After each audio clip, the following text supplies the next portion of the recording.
Up, really gonna rise with the sun. Step 2, get some good, some food in you. Step 3, think real hard about what you wanna be.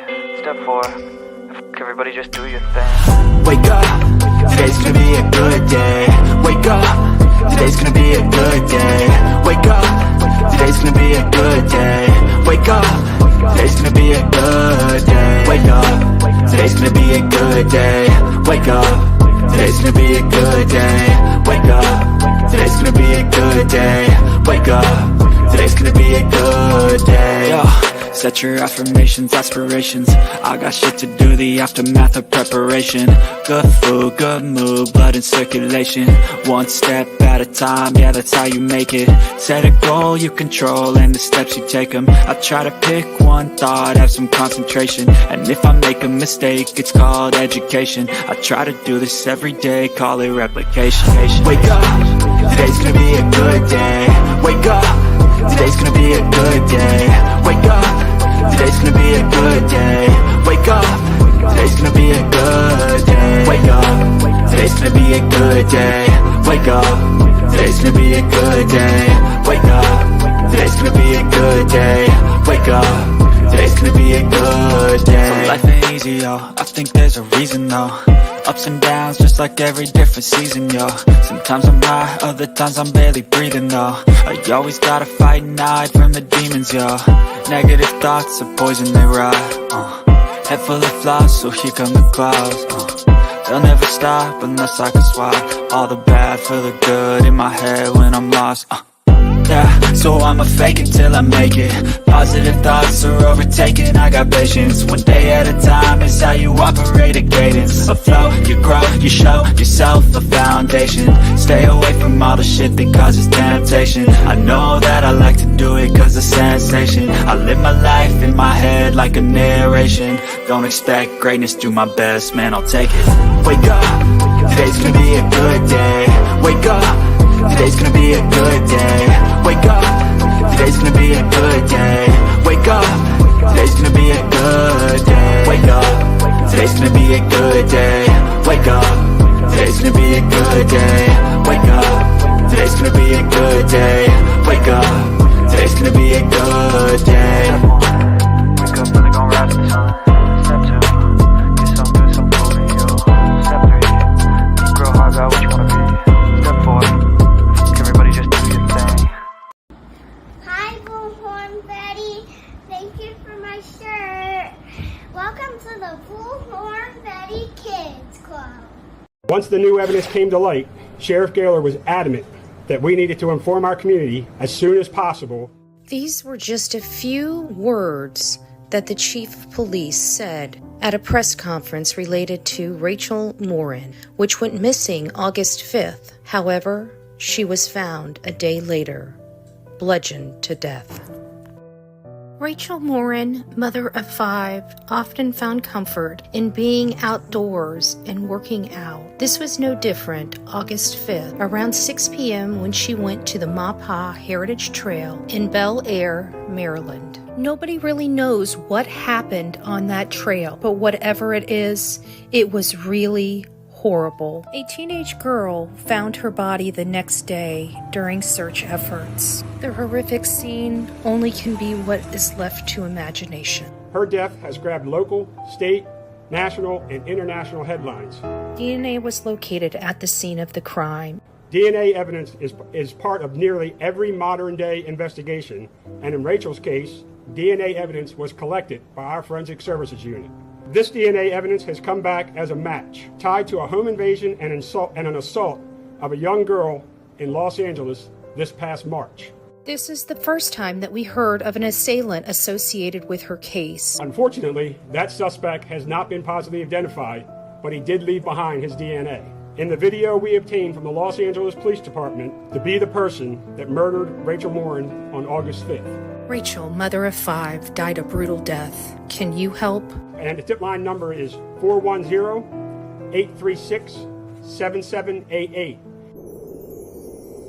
A sketch of the suspect believed to be responsible for the brutal attack on Rachel Morin has been released by the Hartford County Sheriff's Department.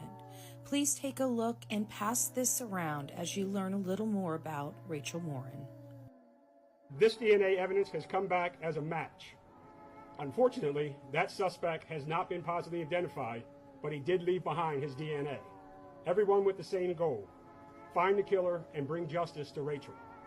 This is a beautiful 37-year-old woman, a mother of 5, just recently in a new relationship with Richard Tobin, and came out here early one evening for a jog on August 5th and never made it back home again. I just wanted to let you know we made it to the tunnels where Rachel Morin lost her life on August 5th in a brutal attack by a monster. The Harford County Sheriff's Office has been working around the clock to get justice for Rachel Morin and hopefully bring peace to her family. And in Rachel, She was attacked on the running trail. Laken was attacked on a running trail. According to Laken's family, Laken was an amazing daughter, sister, friend, and overall person in general. Her love of the Lord was exemplified in every aspect of her life. She will be missed every day, but we promise to honor her life moving forward in a big way. This statement reads in part: during the most difficult time, we ask you to respect our privacy and provide us time and space necessary to grieve our daughter's life that was tragically cut short. These are just a few statements made by Laken Riley's family as we learn a little more about her attack and learn a little more about the assailant. However, something odd is going on here. I covered the case of Rachel Morin, which was another beautiful young lady that was jogging on the Ma and Pa Heritage Trail all the way in Bel Air, Maryland. Many people are starting to connect the dots, and then we learned from law enforcement that this man, Ibarra, was just in New York and was arrested in New York back in September, just 1 month after the attack of Rachel Morin. Many people have gone to social media expressing the same thing. This man here is the composite for the Rachel Morin case, which looks very similar to some of the facial features in Ibarra, the attacker of Laken Riley. There's also clear distinguishing factors related to this man's haircut. Is this the man? I hope they're checking the DNA. Let's keep the Laken and Rachel families in our thoughts and prayers today as law enforcement work both of their cases. Welcome to the Bullhorn Betty Coffee Club. From the East Coast to the West Coast, we are everywhere true crime is. We are asking for the public's help. We are searching in the woods. We are doing what it takes here on the Bullhorn Betty channels to find answers to the most alarming cases we have been watching on the news. I can tell you personally that I have traveled this entire country seeking these answers and bringing that content right here to you here on the Bullhorn Betty channels and Bullhorn Betty Crime Stories. We are happy with the work that we've done. We brought many answers to the public, and we have defied mainstream media in our pursuit of the truth in these cases. We will continue to work. We will continue to fight for these victims, and we will continue to tell their stories here on my channels. Welcome to the Bullhorn Betty brand of channels and the Coffee Club. Thank you for your love. Thank you for your support. And more importantly, thank you for allowing me to bring these victims' stories to each and every one of you, advocating for each of these victims. God bless you. God bless America. And more importantly, God bless our victims.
I don't know what's going on with my computer. It has something to do with the fact that I don't have my equipment equipment up. I'm coming from office too. I try to get the virtual background to work. It's not working either. I don't know what the hell's going on with the system. Let's see if I can get one of them. None of them's working. None of them's working. I can even I have a green screen. Nothing's working.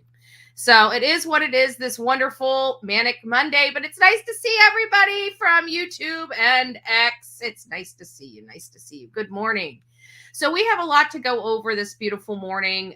We've got 3 major breaking cases right now. We've got Audrey Cunningham. We were out there physically, boots on the ground. We came back home, and then all of a sudden, Elijah, as well as Laken Riley's case, started breaking off and going a little cray-cray. We're learning about their cases, and there's a lot of nuances to it. So it's nice to see everybody here bright and early this morning. It's me, Jen. Good morning. Pixie up in the house. Good morning. Unicorn, Indiana up in the house. The real me too. Amy, it's nice to see you. What is it? Born in the 60s girl. We love that. It is beautiful in Florida. Tammy Sue, it's nice to see you. Ronnie, good morning.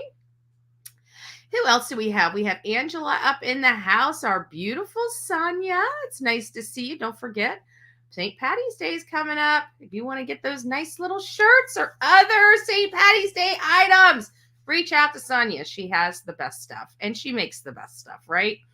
Nael, it's nice to see you. Nani, good morning. Guidance, all up in the house. Guidance worked her little tail off because we were trying to get out to Wisconsin. It doesn't look like it's going to work, but we were trying to budget really hard. So she was here with me just going through everything, did an amazing job, and got our cost way, way, way, way down.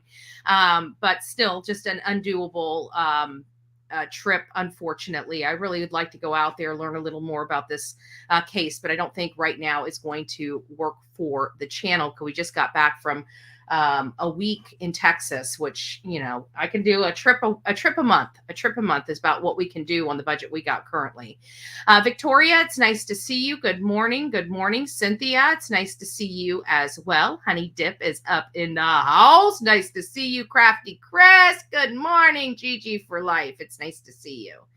Nice to see you. Linda Lou, it's nice to see you. I want to give you guys a big old hug. I'm seeing some faces I haven't seen in a little minute. Our beautiful November Rain is up in the house. It's nice to see you as well. Good morning, our beautiful, it's me, Jen. Good morning. Kindness is free. Spread it, she says. She says, spread it. And she's telling you better listen. Frankie, it's nice to see you. We always had crime, but now we have true evil hidden in plain sight. Yes. Yes. Close the door. Absolutely. Absolutely. And not only that, but listen to this. Listen to this. We're going to be going into this case. It's not like this is the first time this guy got in trouble. Okay. This guy has been wreaking havoc on the streets of the United States since he came across our borders. Him and his brother both have been in trouble. Now you're asking us to let you into our borders. You cross illegally. We give you the benefit of the doubt and let you just roam freely to start this new life you want. You would think you would not look a gift horse in its mouth and you would do everything you're supposed to do to stay here. Not attack the people that are giving you a better life and a safer place to live according to you because you're coming here for asylum, which means that you're in a state of problem to be here for asylum. And you come here and attack the people that the very people you're asking for help. Cut it out. You can't cross our borders legally. You cause crime here. Your ass goes right back. No questions asked.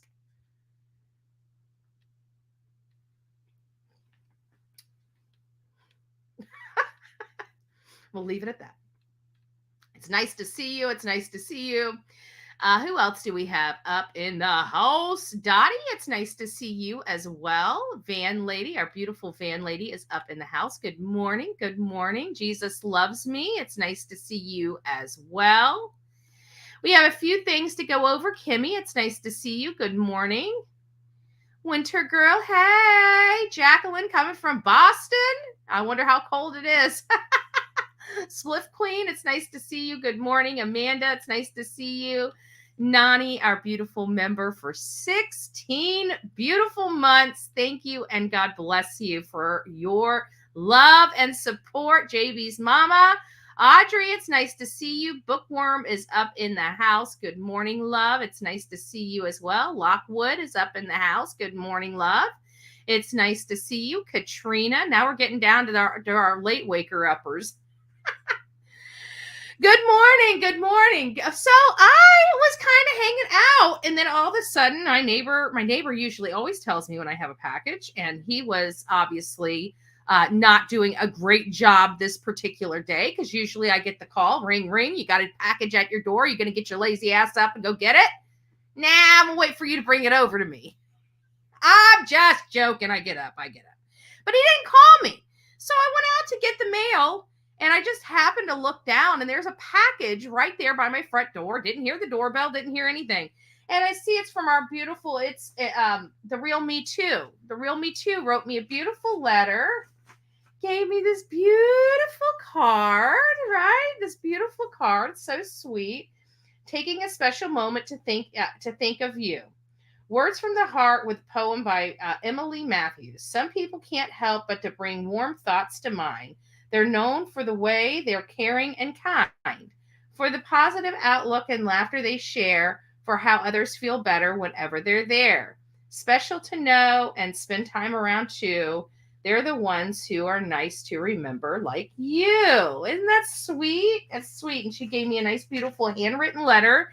But look what she got. She was taking pictures of me without me knowing. We were at Murdoch. She got me doing my work. Look at that. Look at that. Like I'm even out there working. I'm like, I have so much equipment on me doing my job. It's just ridiculous. I got so much equipment that I carry with me. That phone, that's the other phone. I'm sure that phone right there. These two phones are mine. Okay. And that camera down there is the camera. It's got this camera down here does take great photos. It just doesn't do great videos.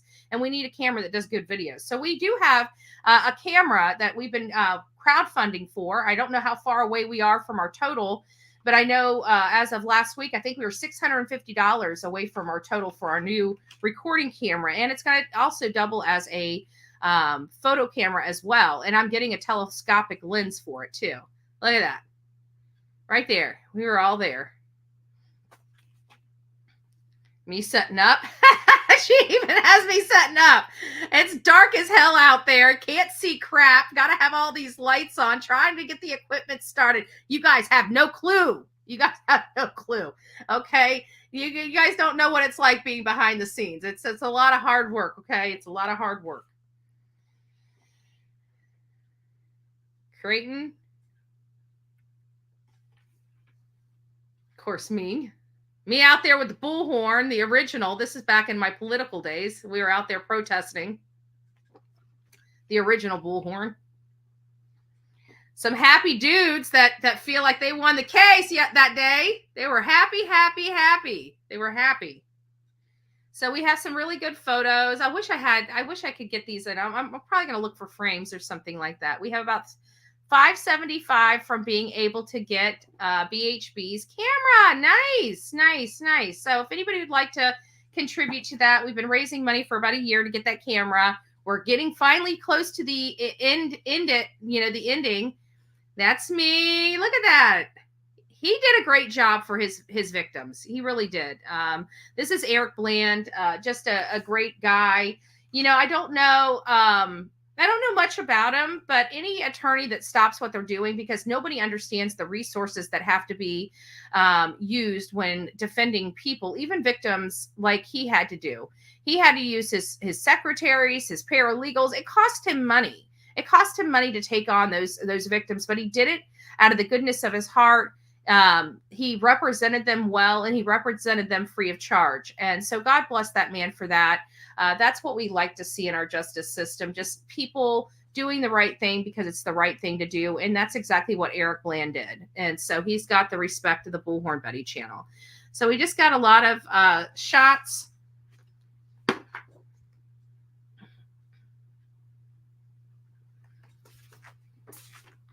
And then ending with yours truly. Dun, dun, dun, dun. You mess with the bull, you get the bullhorn, baby.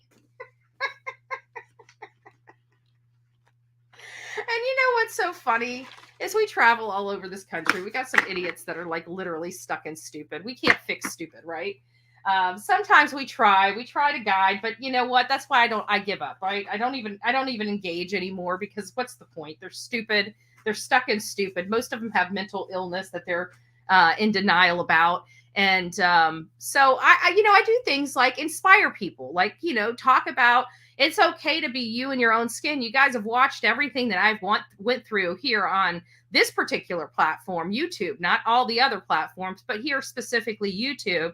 And you watch what I do and what I've gone through here, and the bullying campaign that was deployed, that still is being deployed. It's quieting down a little bit, but still being deployed. And it's just childish. It's stupid. And all you got to do is just do something positive, like say, I'm Bullhorn Betty. Who are you? Be who you want to be. Be comfortable in your own skin. And then I put out a video, right? Instead of people now our people understand. I'm going to say our people and their people, because I feel like our people have brain cells. I'm sorry. I feel like our people have brain cells over here. I don't feel like everybody here is created equally on YouTube, okay? Some of us have a little more brain cells than others. Sometimes that's by choice, right? Some people just do entirely too many substances and their brains are just shot. But I digress, because I don't want to offend any of my hopheads in my channel, okay? I know I got some. I know I got a few. I see you, okay? I see you. I can smell you over here, okay? Okay, you've been hanging out with Dolly too much, okay? You've been hanging out with Dolly entirely too much. Woo! Right? But I do believe that there's just, we have to be empowering and stuff like that. So I ended up dropping a video. Good Lord. You would think for some of these people, oh my God, she's so narcissistic. No, I'm not narcissistic, dum-dum. I'm inspiring people. People should be able to be okay in their skin. And I'm sorry that you want to condemn people for that. I'm so sorry that that's what you choose to do. But let's call a spade. Like you're full of schnizzit, right? You're full of schnizzit. Let's put this up here. I want to show you what made everybody, well, not everybody. We love it. We love this kind of stuff over here, right? But it's always great to get the hate channels, right? You're so jealous. It's ridiculous. Get your own life, babes. Get your own life, right? This is what pissed them off. Actually, I can't even put it on there because that's right. I forgot it's content. But go over there and look at it. This puts some people on the edge. You're like, oh my God, Bullhorn Betty, you're so narcissistic. No, I'm not narcissistic. I'm a strong woman that's been through hell and back. And I'm allowed to sit there and say, hey, I've been through hell and back and I'm still standing, baby. And that's exactly what I did. So go over there and enjoy that. If you want to throw a middle finger up, yeah, go right ahead. Go right ahead. This is the Bullhorn Betty channel. We're nice until we're not. We're nice until we're not. So getting on with the cases, let's just go do a quick rundown of where we are in each of these cases. Okay, so let's go start with Audrey Cunningham. Audrey Cunningham, the 11-year-old Olivia and I, for many of you that don't know, Olivia and I, we went to Texas to cover the border, right? We were just trying to sneak in there. It was calmer. It wasn't as crazy as it was. Being three females, we figured that would be the place. That'd be the perfect place just to get an idea and visit the border now that it's calm, cool, and collected there.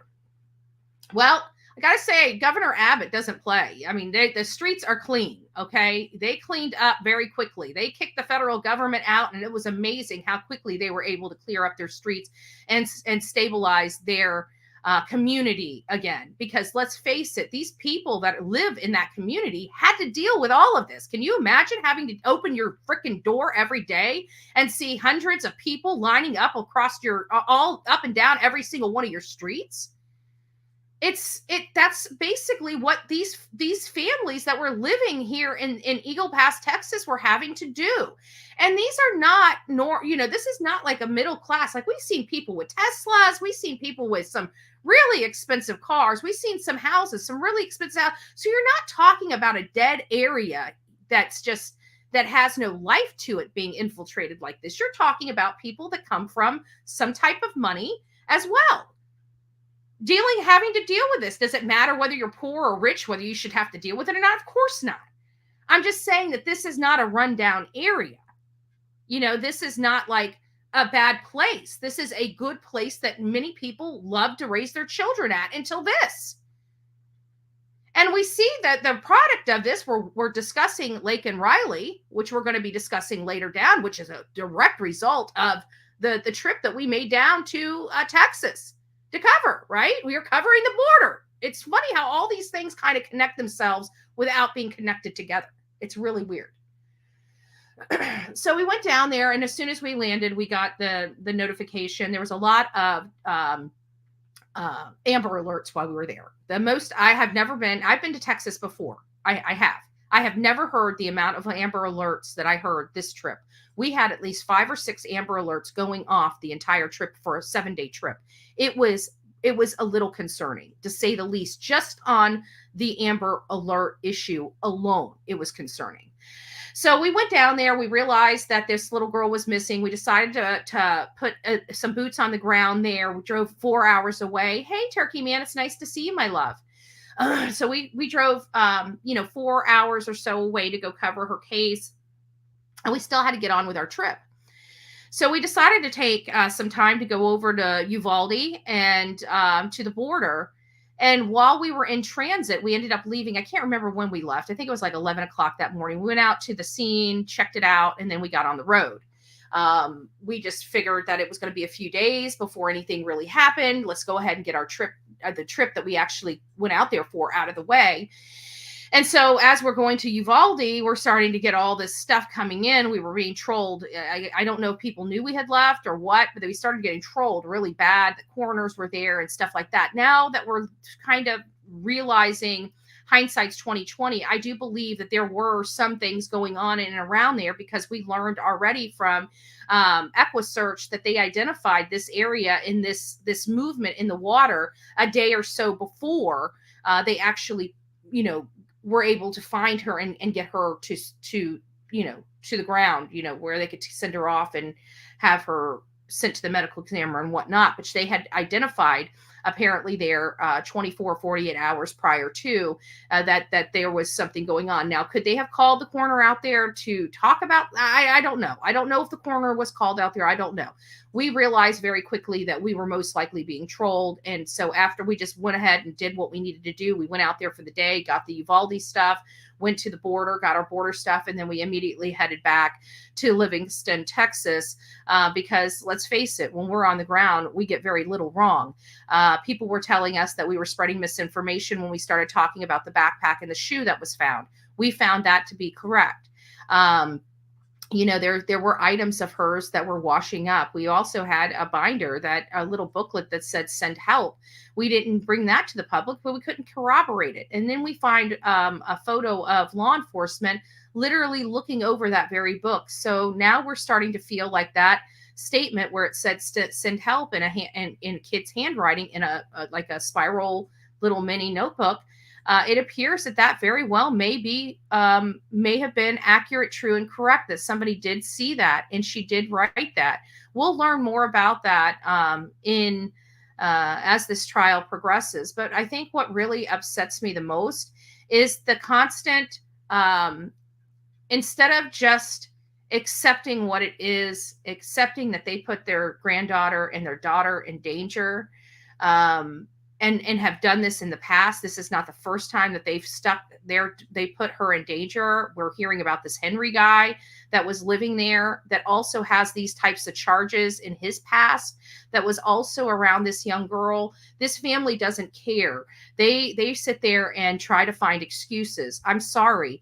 This family took this child away from her mother, citing that her mother was so bad that something would happen. Meanwhile, they are literally letting this girl dance with rattlesnakes, and nobody seems to care. Meanwhile, the father calling the mother a bee and all other kinds of horrible names, when all she's trying to do is have a conversation about their child.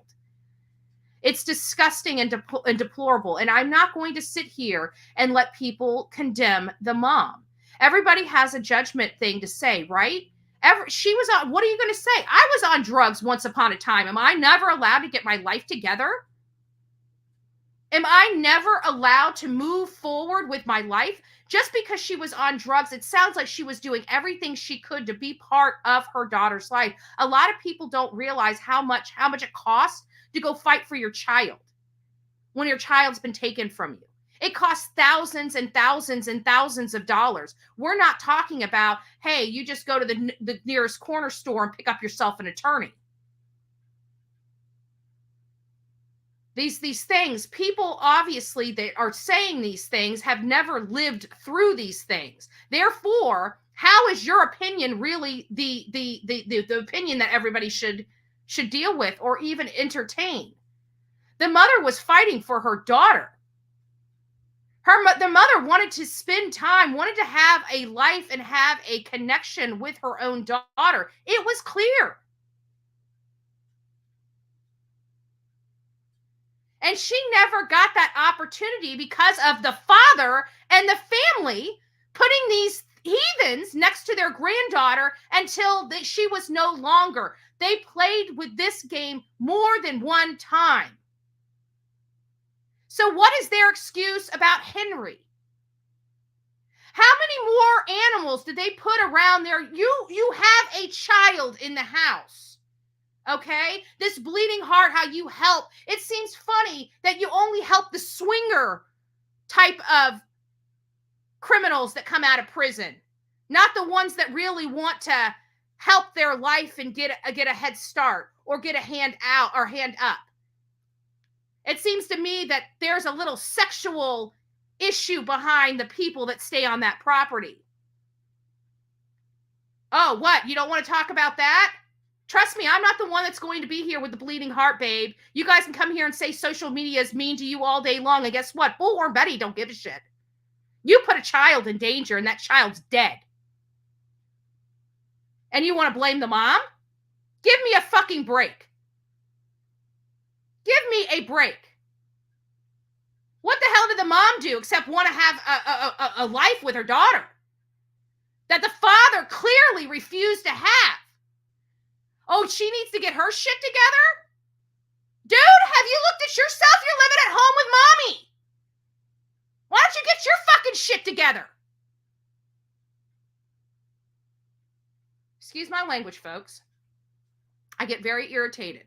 I get very irritated with the stupidity of people. Cassie didn't do this. You know who was responsible for this?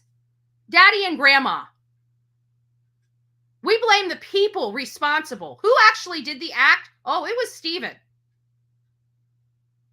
It would have never happened if it wasn't for Grandma and Daddy.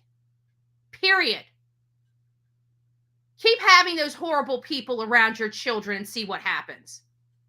There's a reason why nobody will allow him around their kids, dude. There's a reason why he had no other place to go. You used your 11-year-old daughter as bait. It's sick. So let's not blame Cassie. The only people that need to be blamed here is Lucky. Right? Are you feeling lucky now, asshole? You killed your daughter. Way to go.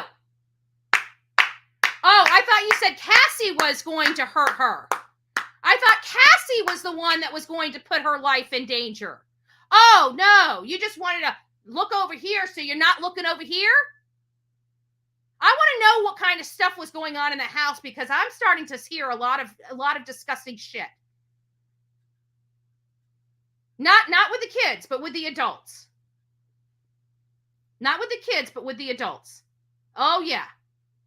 Didn't think we were going to find out about that. Dude, this is true crime on social media. We work a lot quicker than law enforcement because they have things that they've got to do. Not that I'm dogging law enforcement. It's just they have to do things in a particular way. We just go right to the meat. We don't have to jump through hoops. We find out it all. You knew what was going on with that man. You knew what that man was in jail for. They knew. They didn't care. They just didn't think it was going to happen to them. That's the difference. Well, it did. It did happen to you. Why? Because he's an animal. Zebras don't change their stripes. He liked little kids. You gave him the candy store, dum-dum. And let's not even go over to Elijah Vu's mom, father, uncle, family affair. Another sick and twisted. People are saying he got into the substances. Other people think he was beaten. I don't know what it was. All I know is that we heard that this child, for a 3-year-old, acted terrified. He was like a robot. No 3-year-old just sits there. Right? All of us have experienced a 3-year-old, and we don't get a good 3-year-old that just sits there in one spot and doesn't say a word. That's a terrified 3-year-old. I'm sorry if I've ever heard of it. So we've got I can't even speak. Elijah Vu, still missing. They've expanded the search for Elijah Vu. We were giving up-to-date information. Guidance, again, was helping with that. She's been monitoring this case very, very closely. And there's some things I can share, some things I'm not going to share. But the bottom line is something led law enforcement to the garbage place. I can't even speak today. I don't even know what the hell is wrong with me. Jeez Louise. The dump, right? They're led out there because some information led them out there. We know what the information is that led them out there. And then we are also now learning, because I got to be honest with you, when guidance was showing me some of the stuff and showing me where the search had expanded to, I mean, I guess it's possible. We know that people have, driven with people in their car to further locations than the statistics. That's what's called statistics. There are outliers. People do not stick with the statistics in many cases, or in some cases. So it is possible that he's gone further outside of the normal standard, perimeter that we would think, based on numbers. But I think that the search is just too large. But people have stated that they saw him up in the middle of the night. So it is possible he was moving around and was able to dispose of or move along Elijah from one place to another. Where would that place be? We always look at, because to be honest with you, criminals act pretty much the same. Their behaviors in many cases, especially when they've committed a crime, typically resembles itself from one another because it's natural, normal body behavior. And when you're in stressful situations, your body has a way of kind of going through motions without you even knowing about it. Your body just works and gets you through it. So you got to think that when something like this happens, and this is what I was explaining to guidance, is the oh shit factor, right? You have to remember the oh shit factor. The oh shit factor is this wasn't planned to happen. And it's like, oh shit, this happened. You got to understand the oh shit factor. It's elevated anxiety. It's adrenaline running and pumping through your body nonstop. You're running a mile a minute. You're almost in a shock type phase. Your head is foggy. So you got to take all those things into account when you're trying to figure out how they're going to behave. So when you take all those things into account, you find a person that wants to take a path of least resistance. Oh shit, this just happened. I need to get rid of this problem. Right? So they're going to take the path of least resistance. So when we look at an area, we're looking for that path of least resistance. And they're pretty much the same, right? Land or sea, right? It's hard to put a person up in the air. So it's land or sea. They're either on the ground or in the water.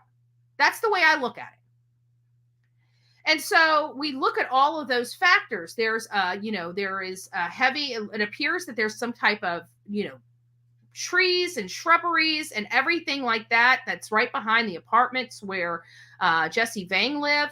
Right behind there is water. You've got all these little bridges that go over overpasses and go over waterways, like the Choteau River, if I'm pronouncing that right. And those are places. And then this is, again, right off the heels of Audrey Cunningham. We know how she was found and how she was weighted and how she was able to go undiscovered for several days. And so we're applying all these different things that we learned from other cases to this case, and we're looking at these overpasses. Then we're watching the behaviors of law enforcement, watching the behaviors of the air traffic. We're watching a lot of the stuff that's going in and around. And now we're realizing that they're focusing on two major things: the waterways and the landfill. So do they think he was sunk? Do they think he was thrown away? I don't know. So there must be something that's leading them to believe that there's evidence in both of those types of situations, the landfill as well as the waterways. It appeared to me that the plane stayed focused predominantly on the waterways in the area, looking down and seeing if you can see anything. This guy had time to properly hide Elijah. We need to find Elijah. And right now, I can tell you, the likes of Jesse, he is a career criminal. He is not going to be breaking down for law enforcement. He's probably most likely part of a gang. So you've got that factor in there where they don't believe in authority, F you, this, that, and the other, and stuff like that. So they're not being cooperative in this case. There is that.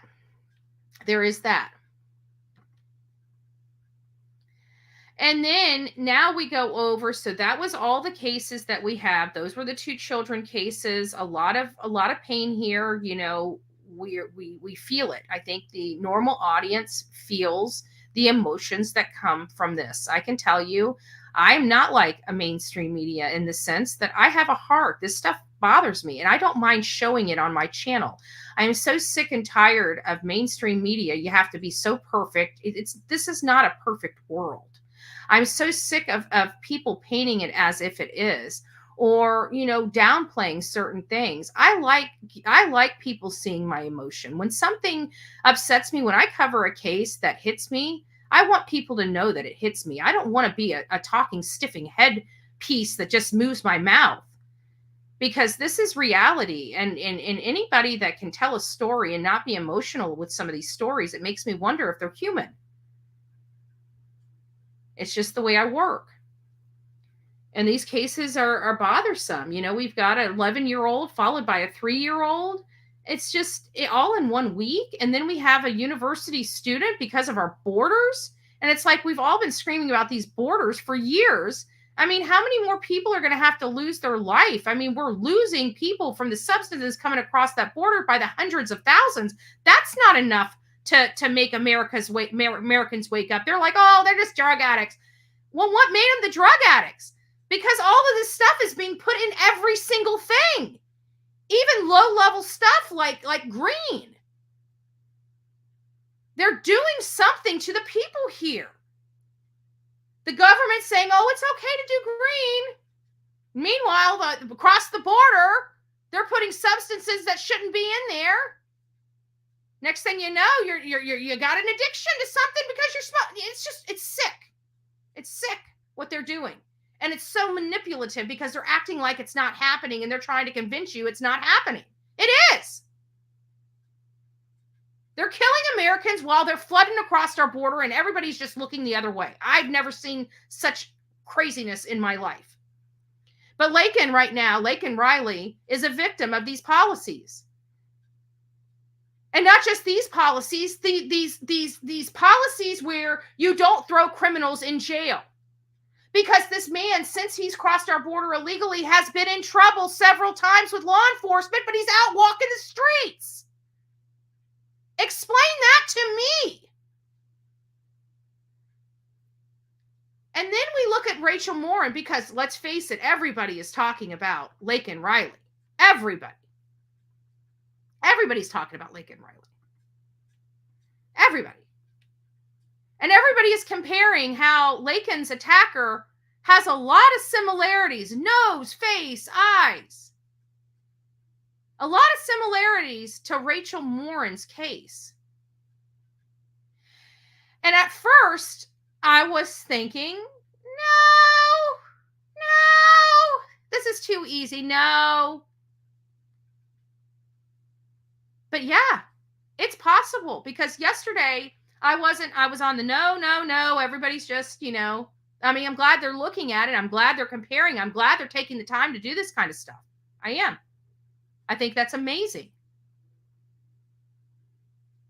But I'm thinking, no, there's no way, until I heard a news clip talking about how Jose was arrested in New York. And that's when my ears perked up. New York? Yeah. When did this happen? September. You know what case is really close to New York that happened a month prior to his arrest? Rachel Morin. So he was really close to her case in September. So when I started hearing that, I'm like, okay, maybe. Now we start looking at this case, and I'm thinking, okay, let's look at the comparisons of these cases. Rachel was attacked jogging. Laken was attacked jogging. Rachel succumbed to her injuries from that attack. Laken succumbed to her injuries of that attack. Laken's attacker was a Hispanic male between 20 and 30. Rachel's attacker is a Hispanic man between 20 and 30.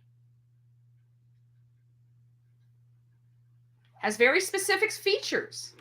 I don't know. This guy, look at those eyes, the eyebrows, the sketch. They cut it right perfectly in the top two figures, where you almost see the best part of the similarities between these two people. Now, are there some things that aren't very similar? Yeah, of course. Maybe the eyes are a little bit wider. Maybe the sketch artist shows the ears out a little further than what Jose is. So there are some features that, in my opinion, don't resemble each other. But I find it awfully funny that this guy was very close to where Rachel was murdered at back in September. That is a little scary for me. And then we look into this a little bit further. And you guys see the sideburns. It looks like this guy ended up having his sideburns. Oh, here's a better picture. But you see the eyes, you see the nose. Like, this is, I don't know. The ears are a little bit further apart. The face is a little fuller. I feel like the composite below shows a much thinner person than Ibarra. But there are some similarities. There are, without a doubt, some major similarities in these cases. But look at the sideburns. Look at the side of his hairline. How many people have this specific shaved side that we saw in the original photo of this man? How many have that side? Now, the one other thing that I can say is that, in my opinion, unless the guy dyed his hair, which is possible, looks like he could have bleached it, is that this guy has much darker black hair than what was seen by him. But it's that weird shaving behind his ear that's growing in on this photo that really is kind of freaking me out a little bit. Because I'm sitting here thinking, okay, well, there's a lot of similarities here. And then when you look at his head, he's letting hair grow in. How many people have that side shaved like that? You know, it's creeping me out a little bit. I finally am on the fence of saying, yeah, it's possible. This could be it possibly could be. Like, I want Harford County to come out and say, we've checked the DNA, it's not him. You know, I almost at this point want people to come out because there's so much noise coming on social media or going around on social media about how there's a lot of similarities here. And I have to say, for me personally, I agree with that. I believe that there are some major similarities here related to the Laken Riley case and the Rachel Morin case. Does that mean that it's the same assailant? No, it doesn't. But man, the shaved head on the sides, plus the attacks on the running trails, plus this guy's moving around. He was just in New York just a few months, just like when Rachel's attacked. He was just in LA just a few months prior to that. I mean, this guy is obviously moving around the country, and we've got some similarities in the attacks. I don't know. Is it possible that him or his brother may have tried to work at one of the universities in Hartford? Because everybody keeps talking about the brother and what the brother's jobs were. What was this guy? What was Jose doing in our country this whole time? Where was he working? How was he able to provide money and support for himself to move around the country? I mean, he was just in New York. It takes some freaking money to go from New York to Georgia. Frankie's even bringing up some factors here. Even 6 months between the attacks. We have a 12-year-old in LA, obviously got in trouble there, walked out the door, comes over to Bel Air. I can never do that. Bel Air. I don't know why it tongue ties me. Bel Air, Maryland. And this time, the victim doesn't survive. Hasn't been caught. Has a manhunt. Must realize the secret sauce is not having the victim that can talk, right? So it seems like he's learning behaviors. And now we have Laken Riley. It makes me wonder. I got to tell you, I was not on the fence. I was thinking that this is just bizarre. Maybe, I have to say, sometimes we do some creative stuff on social media to get attention for cases. For example, like in Kylan Schulte and Crystal Turner's case, right? Those were kind of meshed with Brian Laundrie and Gabby Petito in order to bring more eyes on their case by kind of, blending them together or trying to show that there is a connection there to a much bigger case. Sometimes gets you the much needed attention to your much smaller case. The case that doesn't get as much attention still is important. So there are those factors where we take larger cases and we put a smaller case or try to tie them in together in order to get attention to that case, because at the end of the day, it's about advocacy for these cases and making sure a lot of people see the people and know their stories. So you want this out there. But I got to say, I had to look at it and I was wondering, is this one of those things where we're kind of connecting them so it can be a bigger story?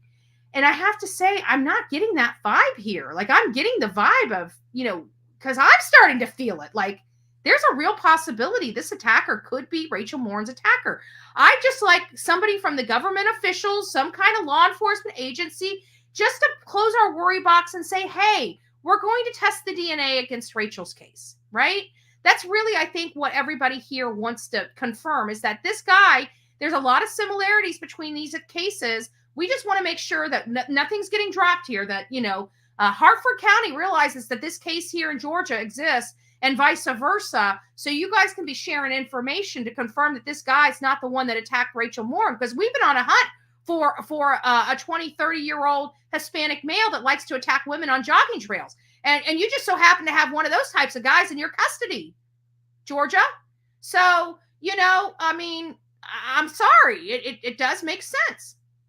So hopefully they're doing their stuff behind the scenes. I'm no doubt believe that there are people have already reached out to Hartford. I'm confident that people have already reached out to Georgia. Everybody's always wanting to be so very helpful. I'm pretty sure people have already let these two entities know that there is concern. And of course, people, they watch social media. People don't think law enforcement has time to watch social media. They do. If they didn't have time to watch social media, you wouldn't be bitching. They wouldn't be up there bitching about how many misinformed comments they have to go through, right? If they weren't paying attention, they wouldn't even know that there's misinformed comments on social media. So there is that. So if anybody that doesn't believe that they watch social media, yeah, they do. They watch social media very much. That's why they get so frustrated, because they're going to social media to find tips and things that are going to help them in their case. And they got to read through a barrage of bullshit. Okay. They're spending more time reading through the barrage of BS than they are of the information. So I mean, I do get that law enforcement does get frustrated, especially with the comments, because they got to read the tens of thousands of comments in these chats as well. You know, it's not just us. That's what makes them complain so much. Rightfully so. But you know what? Social media is still here. We still produce leads. We still produce legitimate leads. And we still solve cases with the help and the avocation here on social media. Not much different than mainstream media. It's just that all the local mainstream media branches, the smaller outfits, the local outfits, they're dying out. They're dying out. They're not being able to keep themselves, support themselves. So when they had, say, teams of 3 became teams of 2, now you got one person that's the reporter, the producer, and everything for that. So their teams are being, just disseminated, and they're just losing them. They're just lost. And so one reporter, when you see those segments are pretty much produced and done by those people that you see on the screen. So it's just those mom and pop stores are getting smaller and smaller, and they're going away. They can't afford to take care of them, keep the lights on, so to speak.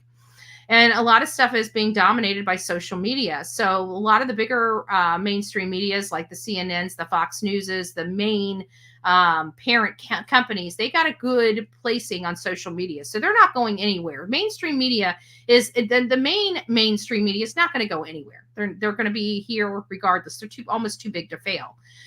They have multi-million dollars. They drive news. They do a lot of other stuff, but it's the smaller stores that are going to be having problems. And that's kind of, in my opinion, what I feel social media is replacing. We're replacing the smaller local news organizations that these big companies that pick up on. That's typically how it goes. So like here we have Spectrum 9. For example, Spectrum 9 may run a local story. Well, the parent company, Cox whatever, may have another channel in Milwaukee or something, and they're hearing this thing going down in Florida. Next thing you know, their news, a larger news organization picks up this local news. Well, we can have the ability to bypass all of that and get the news right out to millions and millions of people. And so we're leveraging that, and many people like us are leveraging that. Now, people leverage this stuff for the wrong reasons. We see it each and every day, but we try to do it for the right reasons. And I think that this type of stuff is the right reasons. It's for the Rachel Morin's and the Laken Riley cases, where had these cases not been on social media, would we even be looking at Laken's case or the assailant and comparing it to Rachel Morin's case? Of course not. But because social media covered the case of Rachel Morin, and because social media is covering the case of Laken Riley, the people here on social media are saying, wait a minute, there's a lot of similarities between these two cases. So now we have thousands and tens of thousands of people, hundreds of thousands of people saying, hey, we got a problem here. So I love social media. I love what we are building here. I think over time, the noise is going to just go away on its own, and social media is going to be a predominant and a prominent place for your news and for all your news and all your news needs. I think we can do it better. I think we're more personal. I think we're more, I wouldn't say professional. I'll give them that, because I don't mind cussing, and I don't mind not wearing a suit, and I don't mind not being perfect. And I don't mind my audience seeing I'm a human being. Much different than mainstream media.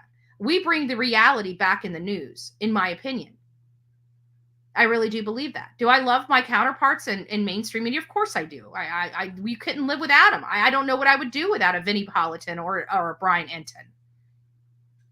I don't know what I would do. I'd lose my stuff. Those are my 2 BFFs. I'd lose my stuff. I've got to watch them. Just like Jennifer Coffindaffer, right? I've got to have her. Some people I can do without. Yeah, much more casual than cursing. I don't like cursing. Every now and again I curse because I'm just, I do have a potty mouth. I work on it, right? It's a glaring issue. I can tell you from where I was, even 15 short years ago or a decade ago to where I am now, I am doing amazing. Okay. Amazing. Okay. I am a work in progress. I love being a work in progress, but I have a big time sailor's mouth. I have a sailor's mouth. I cuss up a storm. I'm telling you, you guys see, I work on my own vehicle, right? My neighbor, I'm not lying. He pulls up a chair and a bag of popcorn to watch the action. You want to see me in raw form? Working on my car does it. When things fight me, which everything on a freaking car fights me, right? So I start throwing tools. I start cussing. I'm a mechanic, guys. Okay? And if you don't believe me, I may not have the right license for mechanic, but you come here and watch me working on my car, you're going to say, oh, she's a mechanic. I got the talk. I got the walk. I got the throwing of the tools. That son of a bitch. Let's fight me. Glenn's over there just popping the popcorn. If you just turn the rich. Glenn, shut the hell up. Okay.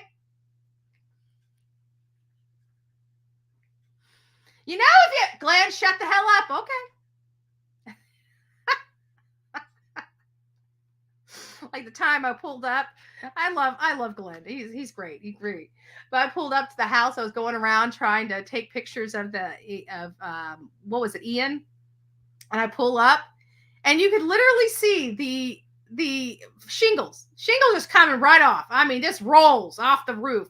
And I'm getting out. He's at the carport. He goes, you realize your roof is coming off? Yes, Glenn. I see it flying in the wind. Thank you. Yes, I've got eyes, Glenn. I can see it. Thanks for making my day. I got to buy him a bottle of Jameson. He loves some Jameson. I can't. Occasionally I'll go over. I don't like it. It makes me all hot. And yeah, I don't like it. It makes me pelty. Ugh. But it's smooth. Hey, it's smooth. It's smooth. Something I can drink hot. Something I can drink cold. Some Jameson. So I really don't have a whole lot on this. We are monitoring this case with Rachel Morin. We're monitoring it as much as we can just to make sure if this is a possible. I think it's at least possible. Give me just a second.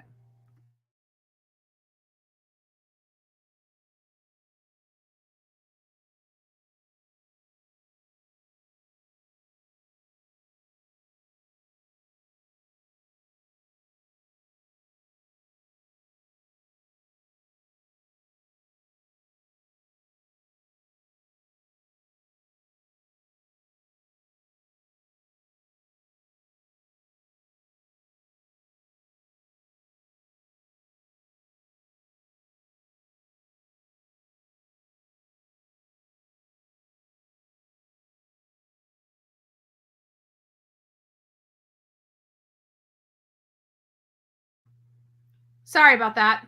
That was my BFF telling me I can't tell you guys something, but I got something exciting to tell you. I just know it's going to be exciting.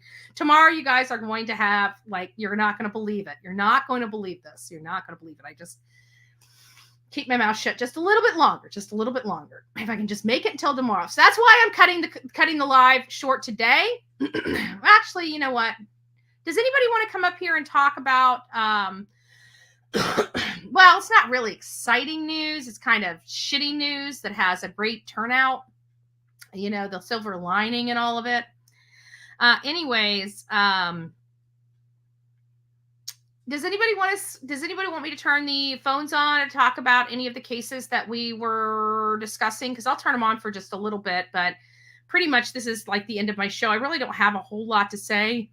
We don't know where, right now we're actively searching for Elijah Vu. The family has, I think it's, let me see what this says here. Hold on a second. I got some information.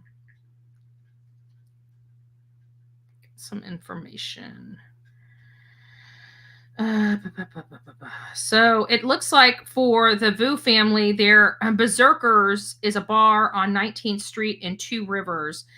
They're still actively asking for anybody that's in the public or in the community or anybody that's willing to provide or give their time. They still need bodies out there. They still need people searching. They're searching. They've got the families kind of taking over searching. I just want to point this out to you guys because I'm so sick and tired of these idiotic channels that have no clue what the hell they're talking about and propping up these families like, this is what families do. When you are missing, families don't sit inside their home and do nothing. Okay. I want to make sure that that's clear for the people, the idiots in the back. And I'm going to call you idiots that think that parents that are sitting here, sitting on their ass, not searching for their child could possibly be innocent. Parents don't act that way. Okay? Dum-dum. Parents don't act that way. Don and Candace are in the West parents. They act a very specific way. And you know what? What it's called? It's called guilt, folks. Because normal parents and families move heaven or earth to find you. This right here is being put on by the family. They're coordinating with the volunteers. They're telling them where to search. They're the ones going through their map little by slow while law enforcement is doing their investigation. Because when it comes to families, we don't give up on each other. And when somebody goes missing in a normal family, our asses get out there and work. And we search.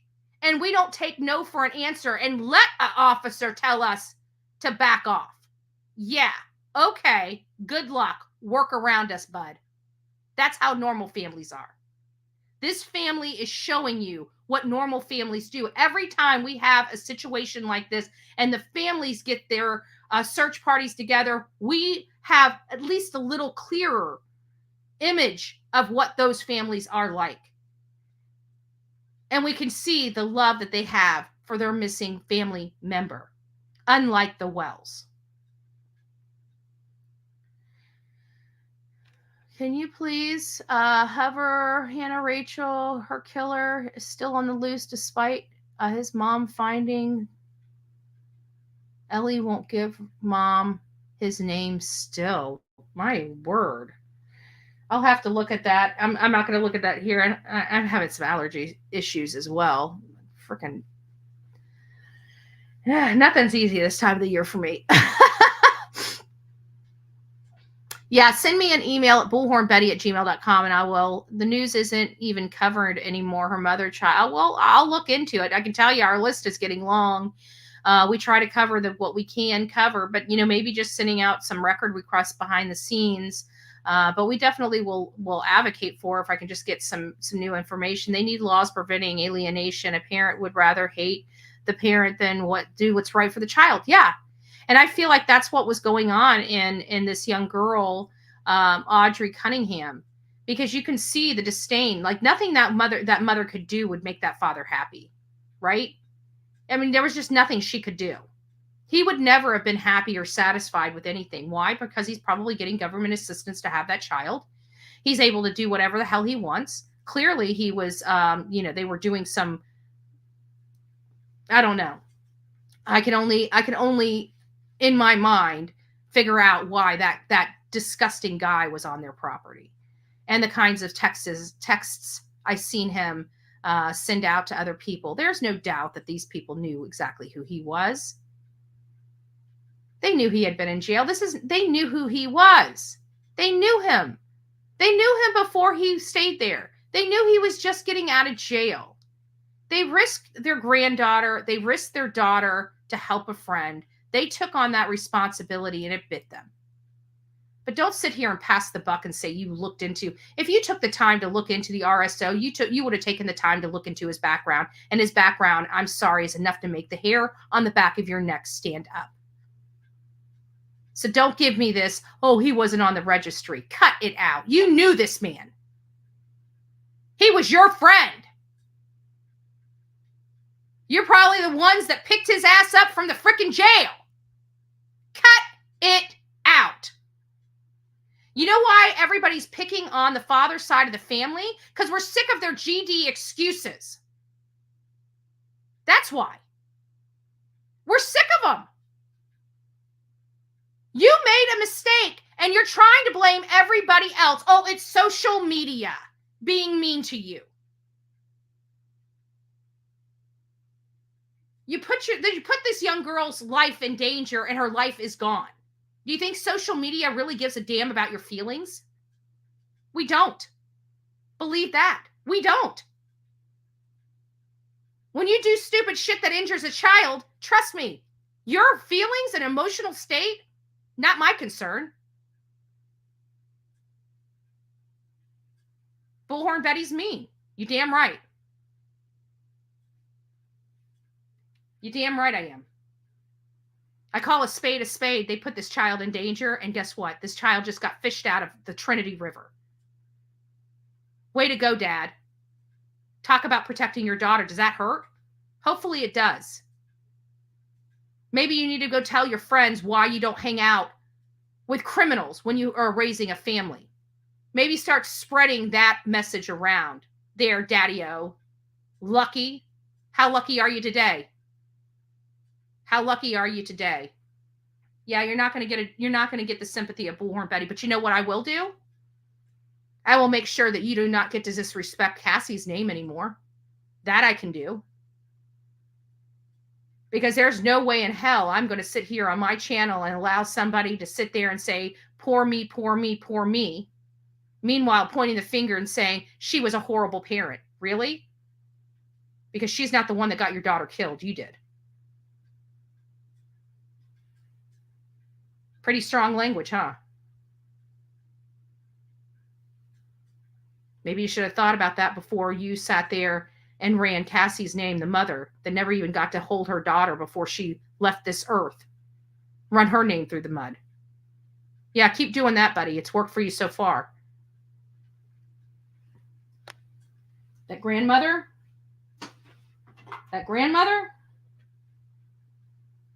So, Granny, got a question for you. I'm going to ask it because I know many people want to ask it. For those that don't like to use bad language here, you might want to cover your ears. So, Grandma, were you fucking Steve? Asking for a few thousand friends. Nobody's got the balls to ask it. I'll ask it. Were you fucking Steve? Grandma? Do you have the leg closure problem? Is it you? Is it you?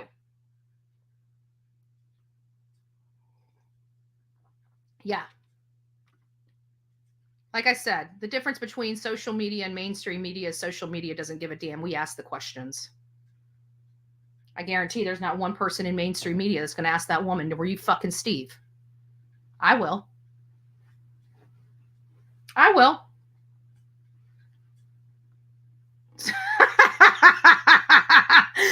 Sonia's watching from the bushes today.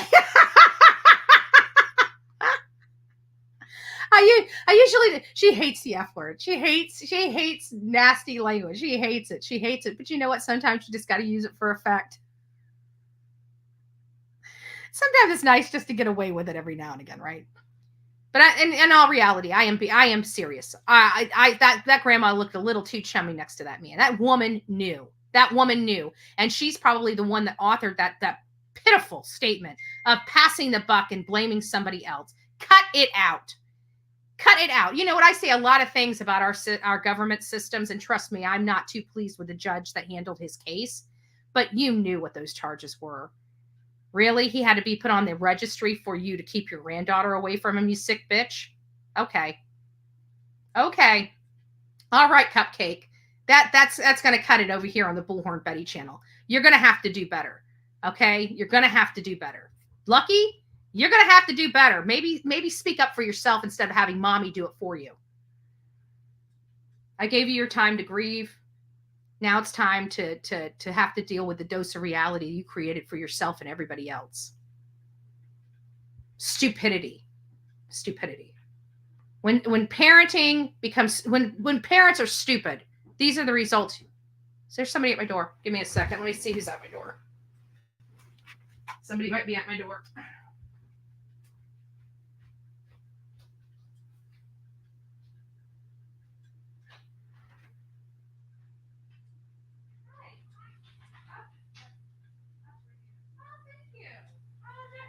Oh, thank you so much. God bless you. I got it. Thank you. Jennifer's a little stinker. She wanted to make sure I was my Starbucks. Thank you, Jennifer. Let me crawl back into my bed.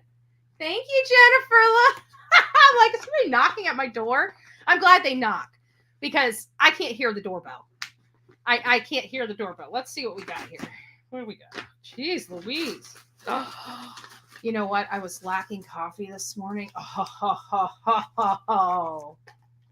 This is what I love about the coffee club family. Nobody knows, but somebody knows something, right? Oh, my peppermint mocha. Yum, yum. What the hell did you get me? Look at all this stuff. Ooh, yum, yum to my tum-tum. Let's see what else this is. I got breakfast, y'all. Manic Monday breakfast.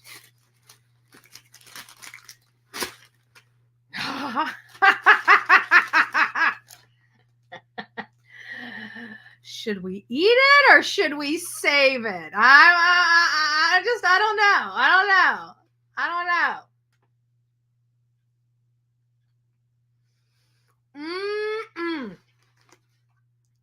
Olivia would be so jealous right now. She would absolutely be jealous. She loves those pops. I'm like, oh, pops? She's like, yeah, oh my gosh, they're good. Look at this. Look how beautiful. Oh my God. Look how beautiful that sandwich is. Look at that. Perfect. Thank you. One bite, Betty. Geez. It's too sweet for me this morning. It was for effect. Okay, it was for effect. The sandwich I'll scarf down. My opinion. What does it say? I can't. Bread all 4 ways. Oh, yeah, Ruby. Eat it. I know. I can't eat. It's too sugary this morning. Besides that, it's going to take away from my peppermint mocha. And if you know about me and peppermint mocha, I hadn't had peppermint mocha for like 6 months. And somebody, who was it? Was it B. Betty? One of you guys sent me something and I took a sip of it. And I'm telling you, I about fell out right there. It was the most embarrassing thing. But I never had a foodgasm before. I had a foodgasm literally right here on the Bullhorn Betty channel. I was like, I was embarrassed. It was so good. Now I need to make breakfast. If anybody wasn't hungry before, they're hungry now, okay? You're welcome, okay? That's the courtesy of the Bullhorn Betty channel. Big Mac Mike's thinking about Big Macs. I know, peppermint mocha, y'all. I'm peppermint mocha. And when the peppermint mocha is out, like I'm a creature of habit. Once I find something I like, I eat it. Like that's just my thing. Like even at Cody's, if I go there, I can look at their menu 1,000 times. I know no matter what, if they've got prime rib in stock, I'm getting prime rib. I'm not buying their porterhouse. I'm not buying anything. If they have prime rib, I'm getting, well, because I'm a creature of habit. This zebra doesn't change your stripes. So when I go there, there's only 2 drinks that I will drink from Starbucks. It's either peppermint mocha or caramel crunch. That's it. Caramel ribbon crunch. Whatever. That panda? Oh, the walnut honey shrimp. That's it. Done. D-O-N-E. Right? We're not going to try the orange chicken. Why? Because I tried the shrimp, the pecan shrimp. Whatever it is. I don't need to try anything else. I like it. That's what I'm going to get. Every time I go back to Panda, that's what I get.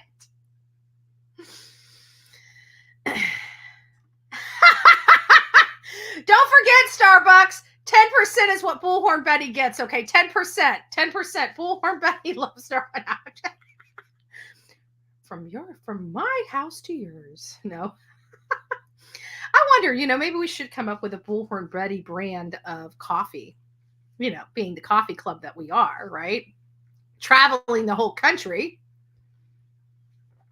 But, and listen to this. Listen to this. Now that we're on this coffee kick, Jennifer started something she didn't even realize. Now that we're on the coffee kick, I have now officially am researching how to bring my barista home without any equipment.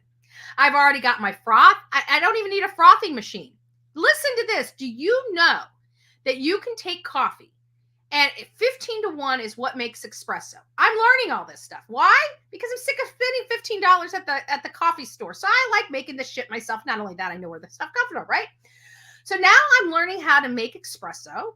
I just got my first flavors. My first flavors are salted caramel and English toffee, and I want to get a white mocha. I now know how. Do you want to know how to froth your milk without a frother? You put it in a mason jar. You put your milk up. You need 3 parts. So one part of a latte is espresso. The other 2 parts, 2/3, are the milk and the froth. And of course, you got to put your flavors in there. So to get your frothy milk, warm your milk up, put the lid on your mason jar and shake the crap out of it. And next thing you know, it's going to be about probably half size. You want to lift that lid off because it's hot, right? You want to lift that lid off gingerly because it's going to. And then you got yourself a latte. And you can do it right from home with any coffee you need. All you do is just put a little bit of water with your coffee grounds, okay? And you need a mason jar, and you need some good arms. You know what? I know there's like 1,000 women in here. You get the little flap right there under your arm, right? Start making yourself some lattes, baby. You'll be getting those arms worked out, right? You're going to be like, oh, man, I'm going to latte my way to great arms, right? They even have that. They have that machine now. Remember that machine that has that little ball bearing thing on it, and you go like this, and it's supposed to help build your arms up. You don't even need to buy heavy equipment. You need a mason jar. Go out there and buy yourself a $2 mason jar with a lid on it. And you know what? Every morning, you ladies get up and make yourself a latte. You're going to have a tighter bust. You're going to get a lift. You remember? We must improve the bust, right? You're going to get a nice little lift here. You're going to get a little less flab here. And it's all with a latte a day. Keeps the jiggles away. Now, you're not going to get that kind of entertainment on any other true crime channel. This is why we get paid the big bucks. I'm just joking. Don't forget to tip your entertainment. If you had gotten a laugh, if you received a laugh, there's great ways that you can help this channel out. You can become a monthly member, or you can just support our shenanigans $1 at a time. We what dollar will do campaign, right? I'm just joking. Guys, make it a great day. I hope you guys got a laugh. It's a Manic Monday. I got my coffee. We got a workout. We got a belly laugh. We are just having a great time here on the Bullhorn Betty channels, and we're going to continue to rock it out with our coffee beans out. Don't forget to be fearless. If you see something, say something. An ounce of prevention is worth a pound of cure. And until next time, please be kind, and more importantly, please be safe, and more importantly, be kind to others. And for our channel sponsors, we got our beautiful Nani, 16 months, looking at my ugly mug. Fan lady, always beautiful. And of course, our beautiful Jen that likes to keep me fat and jiggle free, right? Jiggle free. We gotta be making them lattes. We're gonna make them lattes. Don't forget, latte, the fatte away. See you on the flip side, guys. Take care.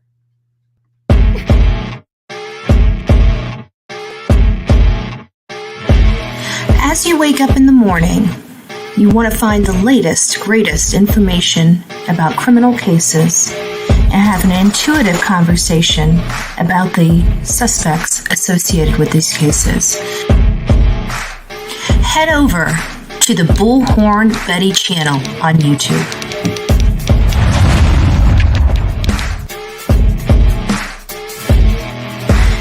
Breaking news right here on the Bullhorn Betty channel. Welcome to the Bullhorn Betty Coffee Club. Enjoy your stay and enjoy your day.